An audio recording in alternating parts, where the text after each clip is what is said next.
ಇನ್ನೂ ಒಂಥರ ಹೇಳಕ್ ಹೋದ್ರೆ ಅದು ತಪ್ಪು ಆಗುತ್ತೆ. ತಪ್ಪು ಅಂದ್ರೆ ನೋಡಿ, ನಮ್ಮಂತೆ ಹಿರಿಯ ನಾಗರಿಕರು ತುಲ್ಯ. ಈಗ ನಿಮ್ಮ ವಯಸ್ಸಿನವ್ರಿಗೆ ಯಾಕೆ ದುಡ್ಡು ಕೊಡ್ಬೇಕು? ಜೈತನ ಹೋಗಿ ಅವನು ತಪ್ಪು ತಿಳ್ಕೋಬೇಡಿ. ಇಲ್ಲ ಈಗ ಮೆಡಿಸಿನ್ ಹಾಸ್ಪಿಟಲ್ ನೋಡಿ, ನಾವು ಪೇಷಂಟ್ ಡಾಕ್ಟ್ರು ಹೇಳದ್ನೇ ತಗೋಬೇಕು. ಆ ಮಾತ್ರ ಅವನ ತಂಕೆ ಹೋಗ್ಬೇಕು. ನೀವು ಬೆಂಗಳೂರಿಗೆ ಹೋಗಿದ್ರೆ ಅಲ್ಲೇ ಹೋದ್ರೆ ಸಿಕ್ಕೋದಿಲ್ಲ, ಎಲ್ಲೂ ಸಿಕ್ಕಲ್ಲ ಅಂತಾನೆ.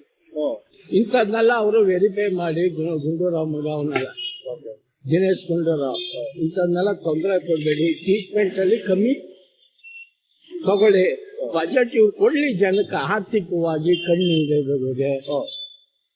75 ವರ್ಷ ಹಿರಿಯ ನಾಗರಿಕರು ಅಂದ್ರೆ ಎಲ್ಲಾರು ಆಫೀಸರ್ಸ್ ಇದ್ದಾರ. ಜೀವನ ಮಾಡೋದೇ ಕಷ್ಟ. ಇವತ್ತು ತಗೊಂಡೋಗಿ ನಮ್ನ ಕ್ಲಾಸ್ ಹಾಕ್ತಾರ. ನಮ್ಗೆ ಅರಮನೆ ಇದ್ದ ಯಾವನ ಆ ಕಾಲದಲ್ಲಿ ಇತ್ತೋ ಕೊಟ್ರಿ, ಇಲ್ಲ ಅನ್ನಲ್ಲ ನಾನು. ಇವತ್ತು ಸನ್ನಿವೇಶ ಎಂತೆಂತವ್ರ ಮನೆನೇ ಬೀದಿ ಬಂದ್ಬಿಟ್ಟದೆ. ಅವ್ರಿಗೆಲ್ಲ ಗುರುತಿಸಿ ಒಂದು ಆಶ್ರಮಗಳ ಮನೆ ಕೊಡಿ. ನೀವೇನ್ ಮಾಡ್ತಾ ಇದ್ದೀರಿ? ನಿಮ್ ಕಾರ್ಯಕರ್ತರ ಕಡೆಯವ್ರಿಗೆ ಕೊಡ್ತೀರಿ. ನಮ್ಮ ಸುಮ್ನೆ ಅಪ್ಲಿಕೇಶನ್ ಹಾಕಿ ಅಂತೀವಿ, ಅದು ಬೋರ್ಡ್ಗೆ ಹೋಗಿರಲ್ಲ, ಡಬ್ಬಗ್ ಸುರಿತಾರೆ. ಹೇಳಿ ತಪ್ಪಿದ್ರೆ ಅದು ಹೇಗೆ ಅಂದ್ರೆ, ಈಗ ಫಾರ್ ಎಕ್ಸಾಂಪಲ್ ಇವಾಗ ನೋಡಿ, ಬಸ್ ಫ್ರೀ ಅಂತ ಒಂದು ಇದು ಹೇಳಿಕೆ ಅದು ದೊಡ್ಡದಾಯ್ತು. ಆ ತರ ಒಂದೊಂದು ವಿಷಯದ ಮೇಲೆ ಜಾಸ್ತಿ ಪ್ರಭಾವ ಬಿದ್ದಾಗ ಆಟೋಮೆಟಿಕ್ ಆ ವಿಷಯ ಸಿದ್ದರಾಮಯ್ಯ ಅವ್ರ ಕಿವಿ ತನಕ ಹೋಗುತ್ತೆ ಸರ್. ಇದು ನಾಗರಿಕರು ಫಸ್ಟ್ ಪ್ರಾವಿಷನ್, ಹಿರಿಯ ನಾಗರಿಕ. ಈಗ 30 ವರ್ಷ ಹುಡುಗನ್ಗೆಲ್ಲ ಅಂತವ್ರಿಗೆ ಅದು ಇದು ಒಂದೇ ಕ್ಯಾಟಗರಿ ಕೊಡಬಾರ್ದು. ಇಡೀ ದೇಶನೇ ಇವತ್ತು ಭಾರಿ ತೊಂದರೆ ಅಲ್ಲದ. ಅರಮನೆ ಇದ್ದ ಮಹಾರಾಜ ಈಗಿದ್ದ ಎಲ್ಲರಿಗೂ ಇಲ್ಲ. ಇವತ್ತೊಂದು ಹೋಟೆಲ್ ಟಿಫನ್ ಮಾಡ್ತೀನಿ ಅಂದ್ರೆ 2 ಇಡ್ಲಿ ಒಂದು ಕಾಪಿಗೆ 100 ರೂಪಾಯಿ ಕಾಲ ಆಗಿದೆ. ಅದರಿಂದ ಇವರು ಕ್ಯಾನ್ಸರ್ಗೆ, ಶುಗರ್ನವ್ರಿಗೆ ಕಮ್ಮಿನಲ್ಲಿ ಸಿಕ್ಕ ಮಾತ್ರೆ, ಲ್ಯಾಬು ಇವ್ರು ಮಾಡ್ಕೊಟ್ಟಾರೆ ದಿನೇಶ್ ಗುಂಡೂರಾವ್. ಅದನ್ನ ಉಪಯೋಗಿಸಿ ಅವರು ಸಾರ್ವಜನಿಕರು ಕೊಡ್ತಾ ಇಲ್ಲ. ತಪ್ಪು ತಿಳ್ಕೊಬೇಡಿ. ನಾ ಬಂದಿದ್ದೀನಿ, ಏನೋ ಒಂದು ಹೇಳಿ ಚೆಕ್ ಮಾಡಿಸ್ಕೊಂಬ ಅಂತಾರೆ. ಬೆಳಿಗ್ಗೆ ಹೋಗಿ ಕುಂತ್ಕೊಂಡು ಇಷ್ಟೊತ್ತಾದ್ರೂ ಸಿಕ್ಕಲ್ಲ. ಅರ್ಥ ಮಾಡ್ಕೊಳ್ಳಿ. ಇಂಥದೆಲ್ಲ ಅವಾಯ್ಡ್ ಮಾಡ್ಲಿ ಅವರು, ಅಲ್ವೇ? ಪಾಪ ಬಡ ಮಕ್ಕಳು, ಅವರು ಅನಾಥ, ಇಂಥದನ್ನೇ ಮೇಂಟೈನ್ ಮಾಡ್ಲಿ.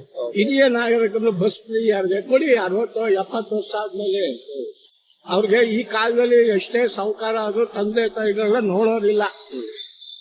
ಆಶ್ರಮದಲ್ಲಿ ಪಿಕ್ಚರ್ ತೆಗೆದು ತೋರ್ಸ್ಬಿಡ ಪುನೀತ್ ಅಂತವನ್ನ ಗುರ್ತಿಸ್ಕೊಡಿ. ನೀವು ಕೆಲಸ ಮಾಡೋ ಹೋಗಿ ಮಾಡ್ಕೊಂಡು ದುಡಿತಾನೆ ಅವನು.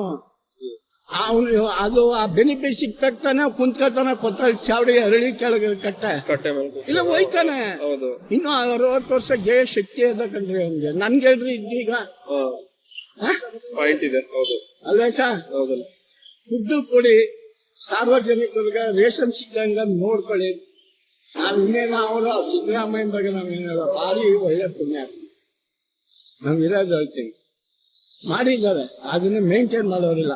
1000 ಕೋಟಿ ಹಾಸ್ಪಿಟ್ಲಿಗೆ ಹಾಕ್ತೀರಿ, ನೋಡವ್ರೆ. ಅದು ಮೊದಲು ನೀವು ಗುರ್ಸ್ಬೇಕು ಕಣ್ರಿ. ಈಗ ನೀವು ಸಾಹೇಬರಾಗಿದ್ದೀರಿ, ನನ್ನಿಂದ ಏನ್ ಕೆಲಸ ತಗೋಬೇಕು ಅನ್ನೋದನ್ನ ನಿಗಾ ಇಡ್ಬೇಕು. ಅವರು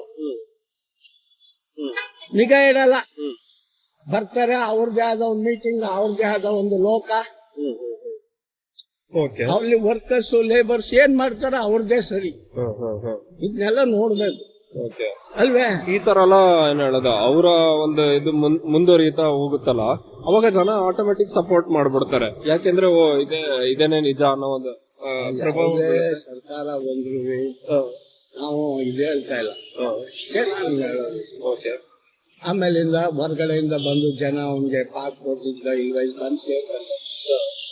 ಅವ್ರಿಗೂ ಒಂದು ಊಟ ಬೇಕು, ಅಲ್ವೇ? ಇಂಥ ಕೋಟ್ಯಾಂತರ ಜನ ಬರ್ತಾವ್ರೆ. ಕರ್ನಾಟಕ ಬಂದವನು ವಾಪಸ್ ಹೋಗ್ತಾ ಇಲ್ಲ. ಜೀವನರು ನೆಮ್ಮದಿ ಆಗ್ಬಿಡ್ತಾನೆ. ಇಲ್ಲಿ ಹೊರದೇಶದಲ್ಲಿ ಎಲ್ಲ ಅಂತವ್ರನ್ನೆಲ್ಲ ಗುರುತಿಸಿ ಏನೋ ಮಾಡಿ ಅವ್ರಿಗೆ ಅವ್ರದಕ್ಕೆ ಒಂದು ಸಂವಿಧಾನ ಅದ.